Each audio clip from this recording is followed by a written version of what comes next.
ગંભીર છે સાહેબ, અને આપ કોઈ સરકારના દબાવમાં નથી આવતા. મને જ્યાં સુધી અભ્યાસ છે સાહેબ, આપ રાષ્ટ્રપતિ, અમારા જિલ્લાના એક રાષ્ટ્રપતિ તરીકે આપ જિલ્લાનું ધ્યાન રાખતા હોય છે સાહેબ. કાયદો વ્યવસ્થા દરેક માટે સફળ હોય છે.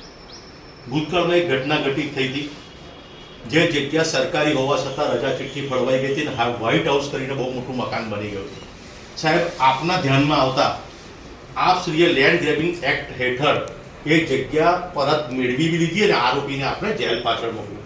તો સાહેબ આ તો એના કરતા ખૂબ ગંભીર વિષય છે. હજુ ગાંવ બસા નહીં है સાહેબ, એને उसके पहले लूटरे लूटने आई गए. आज મારી પાસે સાહેબ આ લેટર છે 24/9 વડોદરા શહેર સેવા સદનના ટીડીઓ પરિમલ પટણી દ્વારા આપ શ્રીને એક લેટર મોકલવામાં આવે છે. એ લેટરમાં સ્પષ્ટ જણાવવામાં આવે છે કે આ જગ્યા આપની સંમતિ મળેલી નથી, એટલે આ જગ્યા મૂળ માલિક એટલે કે કલેક્ટર સાહેબ શ્રીની જગ્યા છે, જેની અમે સંમતિ લીધેલ નથી એટલે મળેલ નથી.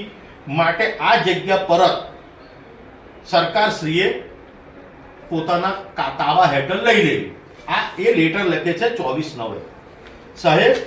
પછી ગંભીર વિષય એવો થાય છે કે કલેક્ટર સાહેબ 13/10 રોજ મામલતદાર સાહેબ શ્રીને આદેશ કરે છે કે આપણી જગ્યા છે, એનું પોઝેશન આપણો લઈ લો.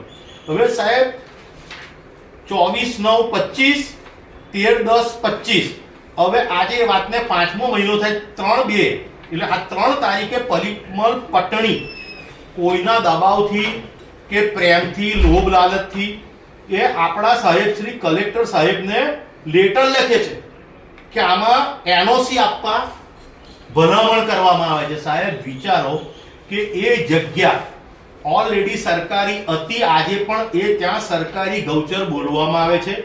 એ જગ્યા કોર્પોરેશન ત્યારે જ ફાળવી શકે જ્યારે કલેક્ટર સાહેબ એનઓસી આપે.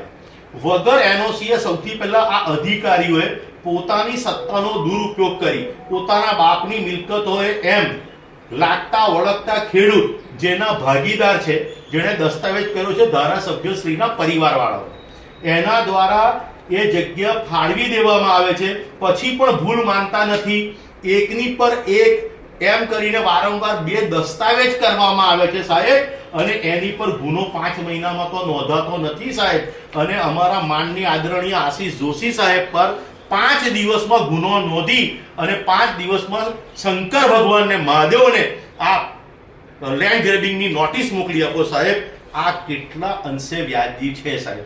માટે હું આપ શ્રીને સાહેબ 2 હાથ જોડીને વિનંતી કરવા આવ્યો છું સાહેબ, કાયદો સૌના માટે અલગ છે.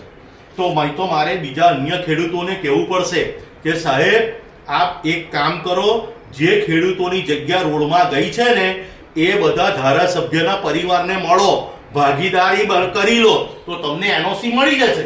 કારણ કે ધારાસભ્યના પરિવાર માટે કાયદો અલગ છે સાહેબ. એક વાર્તા હતી જે હવે હકીકત સાબિત થઈ છે કે જે તે સમયે જ્યારે અંગ્રેજોનું રાજા રજવાડાઓનું રાજ હતું સાહેબ, તો એક આરોપીએ એક સ્ત્રી પર બળાત્કાર કર્યો. વારંવાર 3 વાર બળાત્કાર કર્યા પછી એ સ્ત્રી ગર્ભવતી થઈ ગઈ. જ્યારે એ ગર્ભવતી થઈ ગઈ પછી એ આરોપીની ધરપકડ કરવાના ચક્ર ગતિમાન થયા. 6 મહિના વર્ષ પછી એને બાળક આવ્યું ત્યારે જજ સાહેબને ખબર પડી કે આ જે આરોપી છે બળાત્કાર કરનાર એ ધારાસભ્યનો પુત્ર છે. એટલે જજ સાહેબે એવો ચુકાદો આપ્યો કે જે આ બાળક છે તેનો આ પિતા છે. જો આ બાળકના પિતા છે તો આ બાળકની માતા એની પત્ની છે, એટલે બાળક અને પત્નીનો કબજો એના પિતાને સોંપી દેવો, આમને નિર્દોષ જાહેર કરવામાં આવે છે. એટલે સાહેબ એના પહેલા જે બળાત્કાર ગુજાર્યો એ ગુનામાં નહીં લેવાનું. આ આપ શ્રીએ એનઓસી નથી આપી તે છતાં જગ્યા ફળવાઈ ગઈ, ત્યાર પછી એની પર દસ્તાવેજ થઈ ગયો. અને સાહેબ હવે જો એનઓસી આપવા માટે જો આપ વિચારતા હોય તો આ લોકશાહીનું ખુલ્લેઆમ હનન છે સાહેબ, ખુલ્લેઆમ પ્રજાની લાગણીઓ સાથે છેતરપિંડી છે. આજે આપ શ્રી પર લોકોને ભરોસો છે સાહેબ. જ્યારે સરકાર ચૂંટાયેલી પાકો અમારું ના સાંભળે સાહેબ તો અમારા માટે એક જ સહારો હોય છે કલેક્ટર સાહેબ.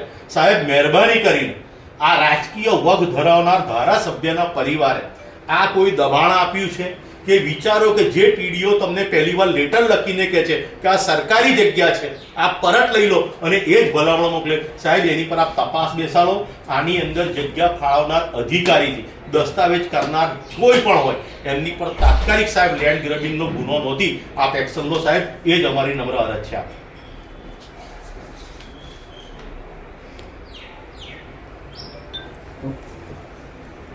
સાહેબ